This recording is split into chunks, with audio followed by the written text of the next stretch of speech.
So the story continues right after my first game. That night I was able to sleep just because of the hour it was after the game. But the next day, it was pure excitement and ideas I had in my mind. What if I make my own campaign? But what theme should I make? Classical D&D with ready enemies and system? No. My first ever campaign was my custom campaign with my own classes and changes to the system of D&D. Now, what kind of story do I want? What universe do I want to use? Do I use my own universe? I had the idea of making a D&D campaign in my How I Became a Jarl book, where the players would choose one god who blessed them and have thematic powers to that god. The other idea was from my first story ever, which is only available on Tapas, and it's not finished. I'm going to continue it one day. And it's really old.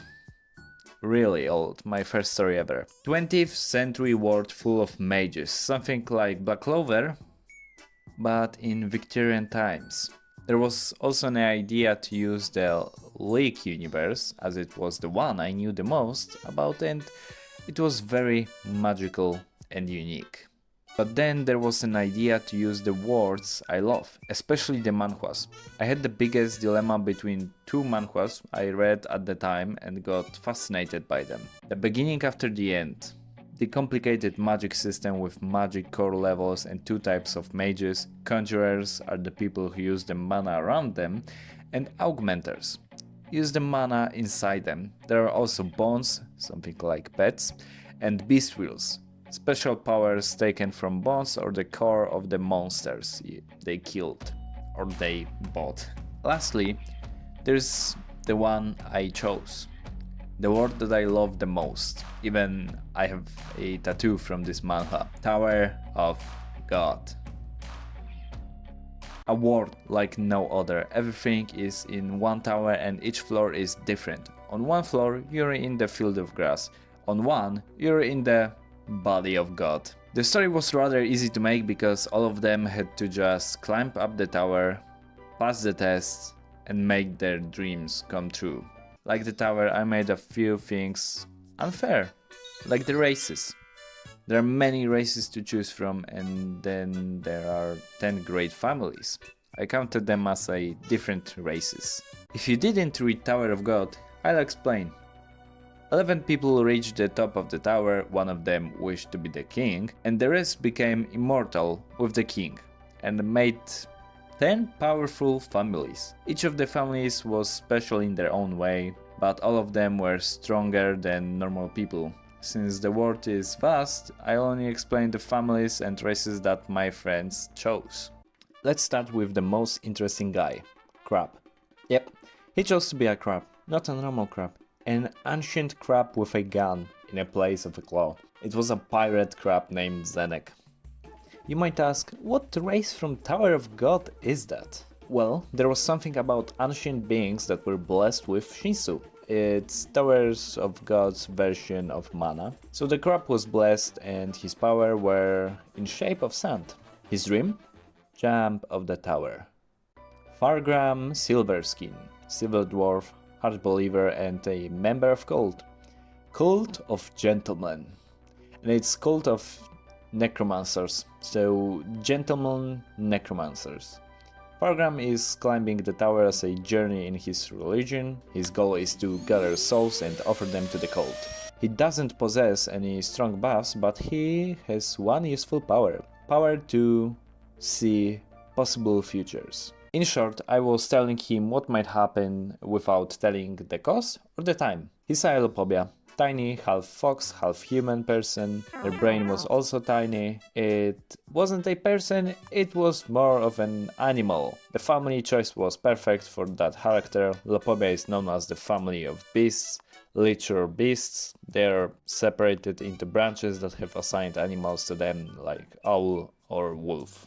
To make it more chaotic, players who decided to be a woman could become a princess. And princesses were OP.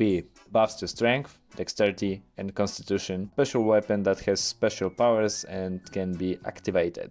Like in a real tower, the princesses are chosen as the candidates for the future wife of the king. Only the strongest princess can become wife for the king. So her goal was to gather all 13 weapons to prove that. The rules that were balancing the gameplay were that in the beginning the special weapon had a drawback. White February was a half axe, half harpoon, covered in ice. The drawback of using it was the longer the weapon was used, the more ice covered the body. The other rules were more connected to the roleplay part. As the princesses, she couldn't romance with anyone. She had to side with Jahad's faction, Jahad is the king by the way, and she can't lose her weapon.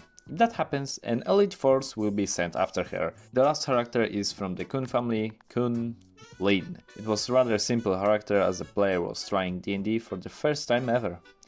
His goal was just to prove something to his family. As for the family itself, Kuns are known for their blue hair and their powers often taking the shape of electricity. The family is also known for their rivalry, not the healthy one. Even though they are family, they view each other as an enemy they can't trust. The first floor was just a lobby to register the players and explain the system in a roleplay way. So this is index, the thing that is your phone, watch, bank account, etc. It also functions as the operation system for the future tests. Now, go. The next floor started just like in manhwa and anime, wide field of dry grass and tall rocks. Everyone was separated and alone. Once they looked up, they saw cubes in the air. Welcome to the second floor. My name is Hop and I'm your test administrator. There are 200 regulars on the field. Make it 100. Good luck. They were ready to rush and fight other people, but I forgot something and had to play it like part of the plan. The problem was that they couldn't move, no one, but then one of the players saw a guy walk past them. Then left them confused and they were making sure that no one could move, and I said, yes, you can't move. Our newbie decided to climb the rock. He had quite a pleasant view, a view of giants smashing two people and a fire near him. It was an exciting moment, his first throw, natural 1. He fell off and twisted his ankle. Good first experience for D&D player. Lin decided to go toward the fire.